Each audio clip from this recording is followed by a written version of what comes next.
So are we ready? Cool. Hi, and welcome everyone to this session regarding the next phase of the Public Cloud Passport program. My name is Tobias Rydberg. I'm working for a company in Sweden called City Network. I'm also sharing the Public Cloud Working Group, and together with me I have... My name's Allison. I work with the OpenStack Foundation on the marketing team and help with the Passport program as well. Hey, my name's Darcy. I'm with ETC Dev blockchain group. Awesome. So what is the OpenStack Passport program? So in Sydney, we launched this with the help of the Public Cloud Working Group. And we got a lot of feedback that people want to test OpenStack infrastructure before committing to a provider. So we had several organizations that signed up for this program, and they offer free trials or discounted trials of their public cloud. So with that, we have over 60 data centers around the world in 20 countries that are available through this program. When we launched it, we had 10 companies that were committed to the program and that since then have been offering free trials, providing feedback. And in Dublin, we held a forum session where at the PTG, and we got people in the room that were actually getting, had their trials out there. They were getting real-time feedback. And so what we're about to go through is what some of that feedback was and what kind of changes we've made to and implementing into this program, so that way we can address that feedback and improve the program itself. So, as Alison said, we released in Sydney, and what has happened since then? One of the goals we had for this first cycle of the Passport program was to bring new members into the program. And I'm happy to announce today that IntoVPS decided to join us recently. They have 5 data centers, 2 in the US and 3 in Europe. So very much welcome to IntoVPS, into Passport. I do want to do a quick shout out. So Danny Corrina, who's in the front row, he works with me at the foundation, and he heads up our ecosystem with Heidi, and so building these relationships, and he was instrumental in getting these folks into the program, I think earlier this week or last week. So last week. So they're really excited, and he's very, very helpful with that. So if you have any questions. Huh? Where are they based? Really good question. I will get back to you. Give you 1 second. Okay. Awesome. So we continue. So we pretty early chose to have this first cycle as a feedback cycle, to listen into what the members thought about the feedback, the program this far, and we sent out a survey right after the Dublin PTG, and one of the feedbacks we got was that the members didn't feel that they were coming a lot of traffic to them, and it was pretty hard to convert that traffic into real customers. Another feedback we got was about the wording that we use. Today we're using like try OpenStack, try out OpenStack, and instead maybe change that to something like evaluate OpenStack and describe, and promote the program to like current users that currently are public cloud users, and more explaining the benefits of using an open source infrastructure as their base. But in general, most of the members thought that the Passport program is a good thing, both for them and also for OpenStack as a whole. And they are also willing to help out marketing the program in the future, and also help out implementing this next phase.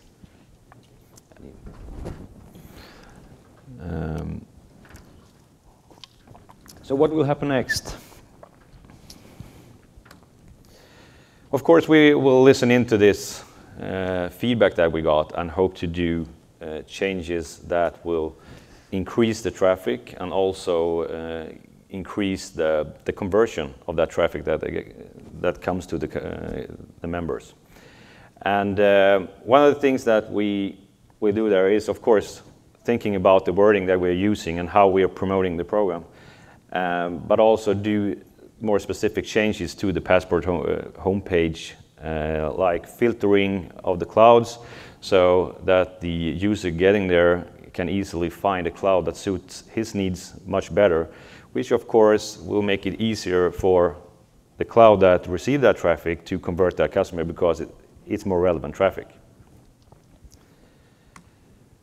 So like you mentioned, we talked about this in Dublin, and we got a lot of the feedback with the survey that we distributed afterwards. And so we started implementing some really basic changes on our website at the so openstack.org to start increasing the traffic and hopefully getting better quality traffic. So this is a screenshot of openstack.org/start, which is actually one of the most highly trafficked pages on our website. And this is where people go if they Google try OpenStack or want to evaluate OpenStack. And so the Passport program is now something that we are featuring more prominently. This is the first thing that you see. And we are experimenting with different language here, trying to see if that drives more qualified traffic. So that's one of the many changes that we're making. And so we are trying to evaluate to see if that traffic is leading more towards the page and eventually to people linking out to these participating partners. And of course, we want to have more members joining the Passport program. That could be clouds covering another location where we're not at, or clouds offering new features that our users or users out there would like to see.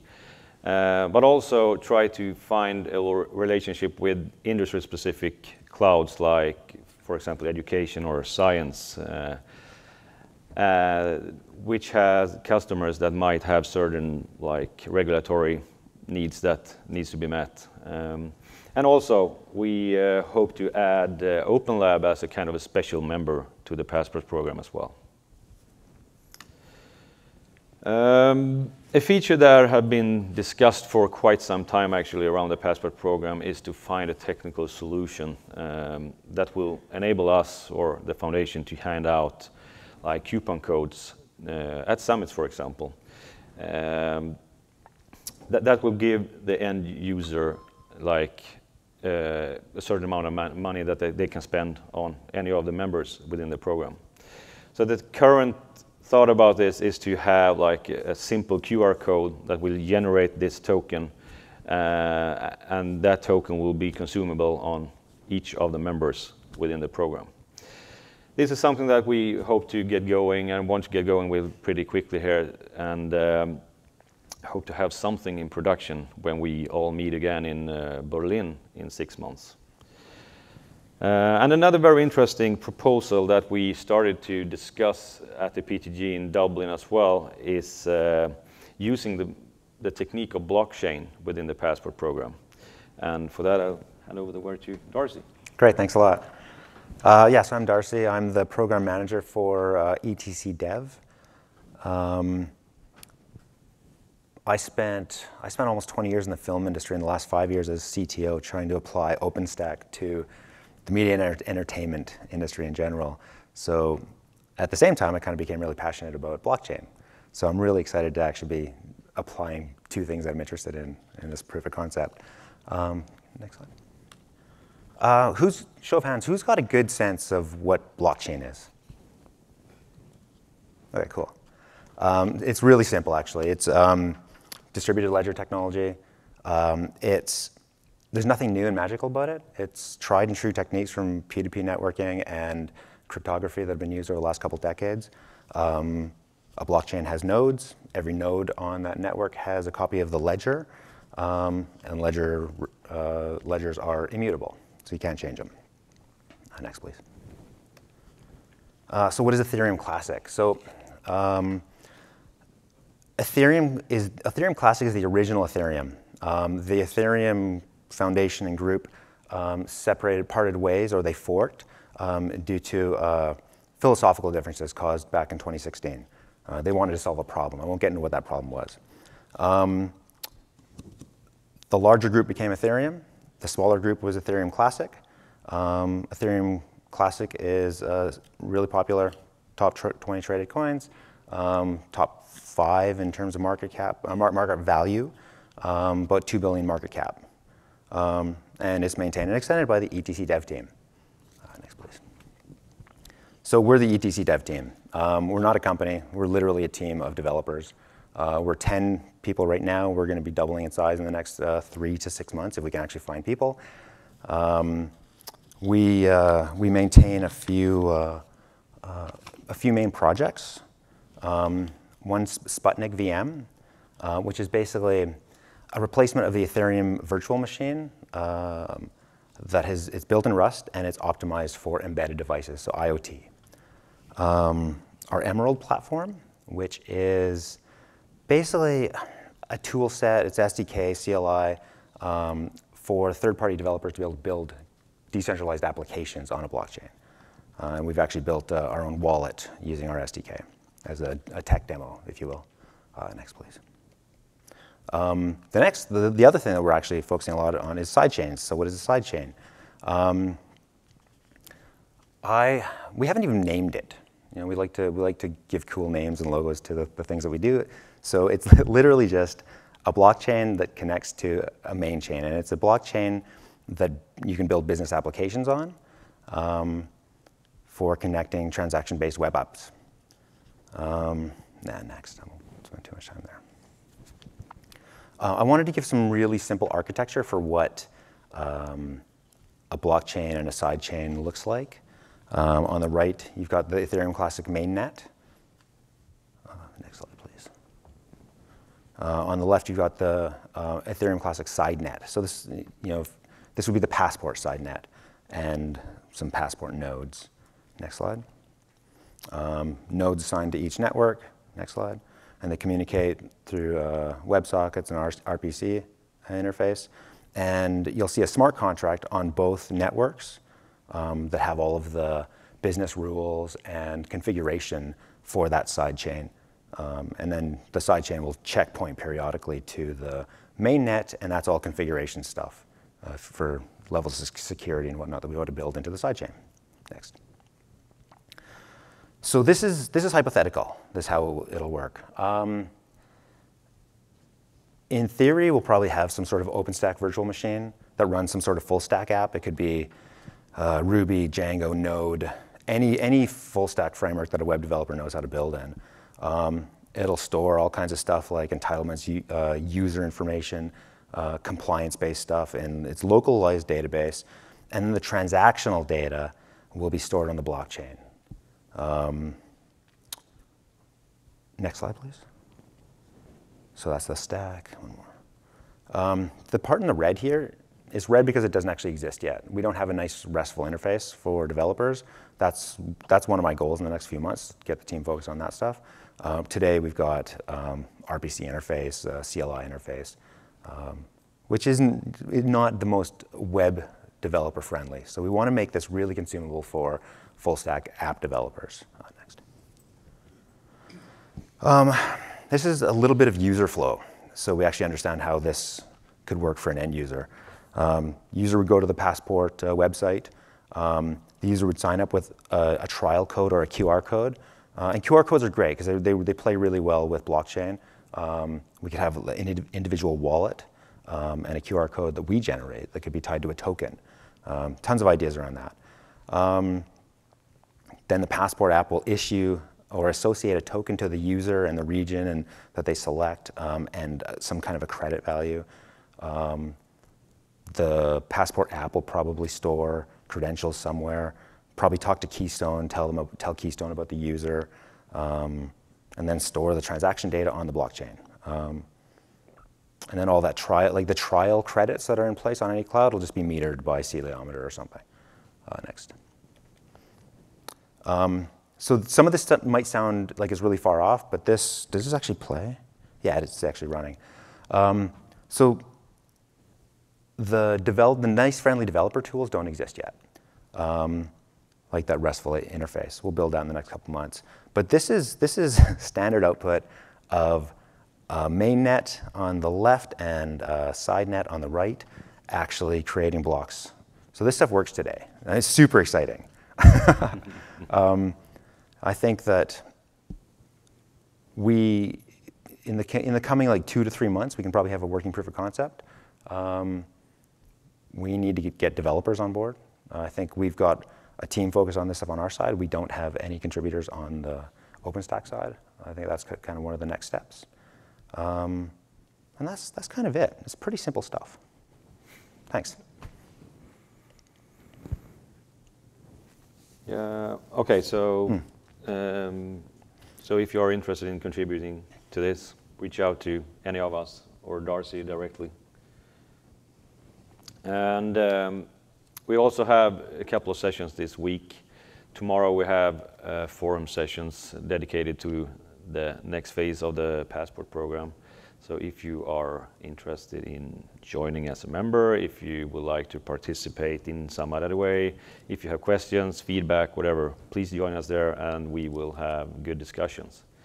We also have a session this afternoon for the goals and so on for the Public Cloud Working Group. So feel free to join in there as well. We would love to have your feedback.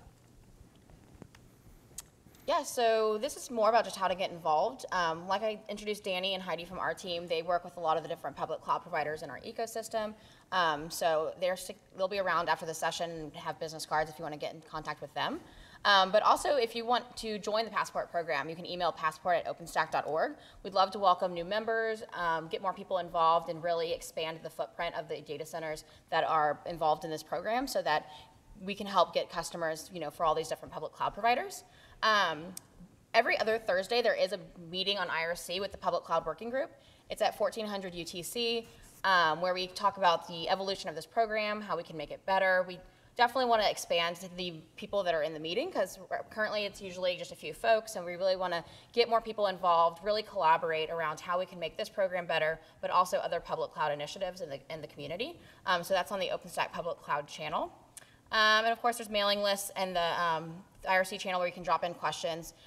Tobias and Howard, who was not able to make it to the summit, are really great about just popping in there throughout the week and answering questions. So if you can't make that meeting or it's not a time zone that is convenient for you, feel free to drop questions or feedback in there anytime.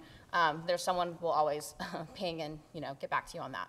And if you want to learn more about the program, the URL is there at the bottom. Yeah, we're happy to answer any questions. So just pop in there. Thank you very much for listening.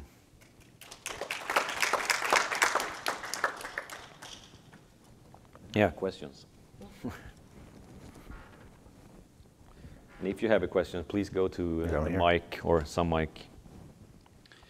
Yeah, I just have a question. How would you size the Passport number of instances out there? How would it contrast with like AWS or Azure?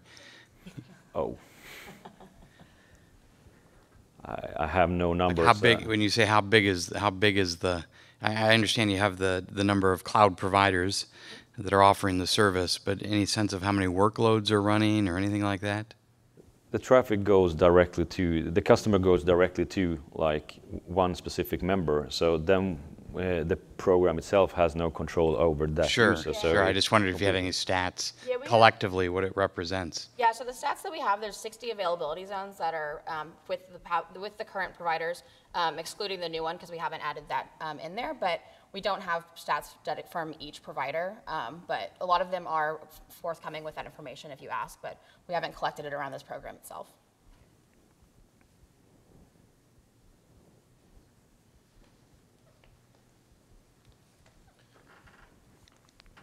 What is the final goal for the blockchain system and the app to manage? Because I think it's something like managing the uniqueness of the usage for each user. Yeah, I mean, there will be a unique token, and that token will just get reconciled to some kind of value of compute and storage and all that stuff on a cloud provider. Beyond that, the blockchain is not going to be involved. It's really recording that a transaction happened, being able to reconcile like some kind of QR token or something like that, and then that's when the Passport application and the third-party cloud provider just kind of takes over. Did I answer that, or are you looking for more? I'm not sure to identify correctly the goal for that part, because yes, it's centralizing all so I think the problem that we're trying to solve is not centralizing, but decentralizing the token access for global cloud partners.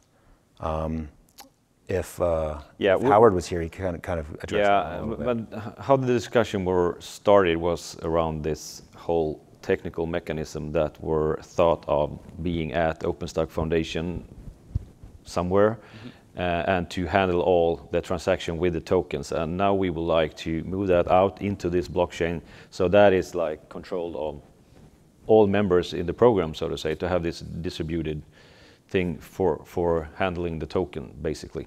Okay, and does it imply to have a shared or distributed identification for each users? No, it only includes like the tokens themselves, so to say. So no information about the users. Okay. Yeah, there'll be unique identifiers and some hash data that can then get reconciled back to a user through the Passport app, and the Passport app will do that translation. But we're not going to carry any of that kind of stuff just because of compliance and GDPR and all that stuff. This is an immutable set of records, so we don't want to have to go in and remove records. You could force it on a sidechain. We don't really want to do that kind of stuff. Okay. Can we work on some documentation to explain how it will work? Because what I understand is technically it's almost done.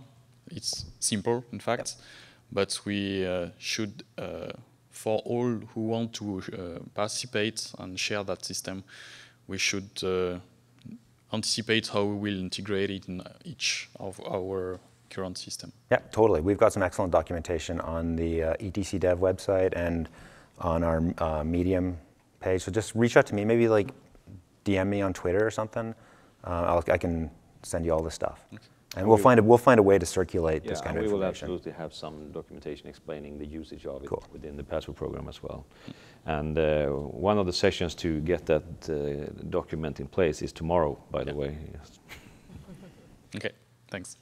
I think one thing that's worth clarifying is just this is a unified way to get a single interface for a bunch of disparate clouds to be able to talk the same language and not centralized, but have a central way of applying these credits in this decentralized tech. I don't know, I'm not explaining it well, but we can talk offline.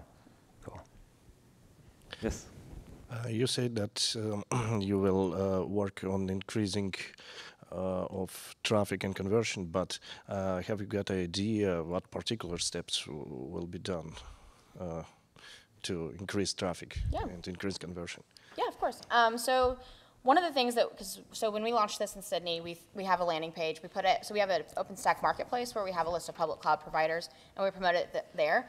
And we did a little bit of advertising, but we really didn't do everything that we could, just because, like he said, we're doing a feedback cycle. We wanted to see, how people learned about it, getting their feedback on the trial programs itself.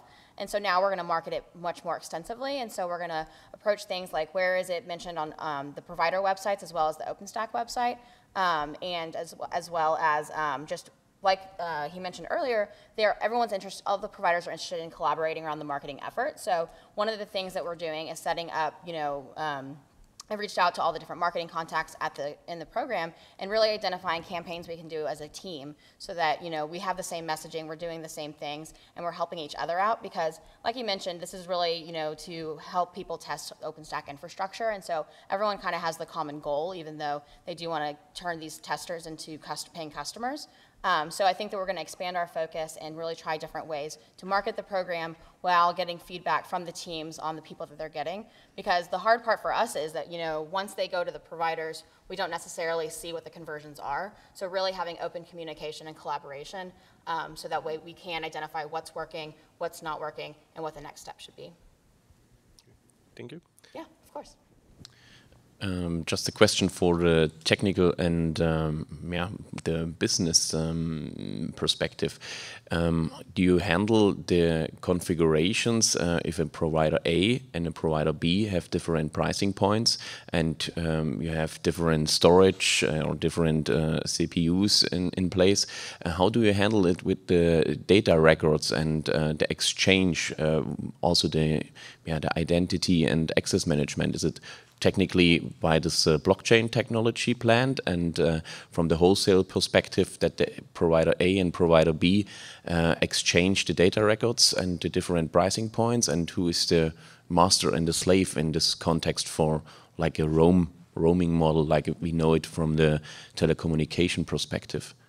Yes, so far we don't handle any user information at all as the Passport program. We are like guiding users to each cloud, so it's basically the same as they would go to that cloud directly, and then they will sign up. They need to fulfill the requirements that each cloud has. For example, you need to fill in credit card information or whatever it is, and we don't send any information back to the Passport program. And when it comes to the blockchain thing, that's no intention to store any user information with that either. It's only to handle this token kind of thing, and that token can be transferred at each of the clouds and be used and get a certain amount of money to spend on compute storage, whatever. So it's no single sign-on thing at this point, at least. But of course, that would be the ultimate thing for the end user, I would assume, to very easily go from the Passport page to do a single sign-on on each cloud or whatever. But not at this stage. Okay. But is it planned? Is there a timeline or in the vision? Not in plan, but we have been talking about it, and I think that will be. I think it will be a little hill to go over there to get like 15 companies to implement this feature as well, and I hope that we can go there. I think that's a good thing for both the cloud but for the Passport program itself, and especially for the end user. Yeah, for the moment we discuss it as well in our company, so that we have also learned by the airplanes like the IATA with the Amadeus system in place. So all the airlines in the world have some common language, and it's Amadeus, called Amadeus, to share the frequencies of the flights and the seats and so on. And maybe this can also be a good idea to have this federation, to have this man in the middle, to share this information, to have the single sign-on in place, and then to learn also from the telecommunication perspective, how can we handle it in a wholesale approach. If you go in another country, you can send your SMS, you can make your voice calls, your data roaming as well. So this is, for my interpretation, one of your bigger targets, or? Yeah, I hope we can get close to some kind of single sign-on, whatever, if that's possible. Okay, thanks. Those kind of standards are pretty long projects to roll out. I think like the MVP for this is just getting a common token method, just to get like all these disparate users into the Passport program, and then the individual clouds that don't have these standards in place, they can kind of figure out what a token is worth. And then beyond that, that's going to be like long conversations. Yeah. Okay, thanks. You're welcome. More questions?